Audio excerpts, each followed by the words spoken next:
ça en vrai encore. Hein. Il y avait un juif à Baltimore. Un type qui est Abrère, qui est devenu ultra orthodoxe. Baltimore, c'est une ville aux États-Unis où il y a une communauté juive, mais c'est pas les plus orthodoxes d'Amérique. Et il y avait comme ça, il y a une yeshiva maintenant à Baltimore. Et le type, c'était un type qui raconte, lui-même, il raconte son histoire. Il dit quand j'étais jeune, je vivais dans une famille où on faisait rien, on était juif, mais la seule chose qu'on savait, c'est qu'on était juif. Je savais que j'étais juif, mais je savais pas ce que c'était, ni le judaïsme, ni rien du tout. Ni kashrut, ni Shabbat, ni rien du tout. Il s'est trouvé que j'ai grandi comme ça, en tant que juif, mais c'est tout ce que je savais. Et un jour, il a fallu que j'aille à l'université.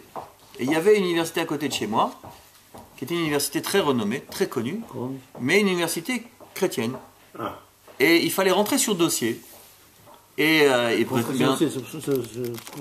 Non, il fallait que le dossier soit valable. C'est une université et le diplôme que tu reçois de cette université, il était très coté. Et il raconte que il faut passer un entretien avec un des responsables qui était un pasteur, un curé. Bref. Et s'il lui pose la question s'il est juif, c'est sûr qu'il va pas l'accepter, parce que c'est une université chrétienne. Hein. Mais il a dit bon, je vais tenter le coup. L'université est tellement bonne que ça vaut le coup d'aller là-bas. Ouais. Il se présente. Il avait un bon dossier. Il est reçu par un des pasteurs là-bas. Il passe l'entretien, interrogatoire, tout se passe bien. À la fin de l'interrogatoire, le curé le regarde et dit vous êtes juif? Direct. Alors lui, il était un peu embêté parce qu'il n'avait rien de juif, sauf le fait qu'il était juif. Il dit mais si je lui dis non, j'ai une chance d'être intégré, mais si je lui dis oui, si je lui dis non, je suis en train de... Il dit quelque part ça l'embêtait, il dit ça m'a gêné. La seule chose que je savais du judaïsme, c'était que j'étais juif. Je ne vais pas renoncer au fait de dire que je suis juif. Il dit oui, je suis juif. Alors le curé le regarde, il dit c'est bon, t'es accepté. Mais à une condition. Tous les jours, tu vas étudier un quart d'heure avec moi. C'est un juif. Le curé, attends. Ah oui, non, le curé. Les étudiants aussi. Alors il dit ah bon, d'accord. Il dit mais moi je connais rien. Il dit bah écoute, c'est pas grave. Pendant toute l'année scolaire, on va étudier ensemble. Et effectivement, il accepte et il rentre à l'université.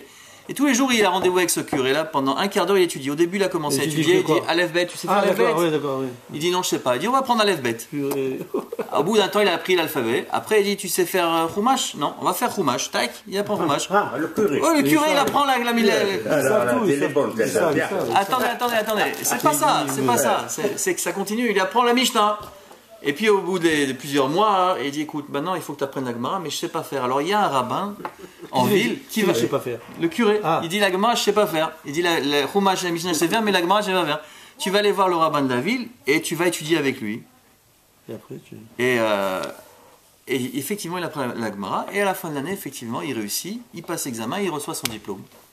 Il va voir le curé, il lui dit écoutez, c'est quand même extraordinaire, grâce à vous j'ai étudié.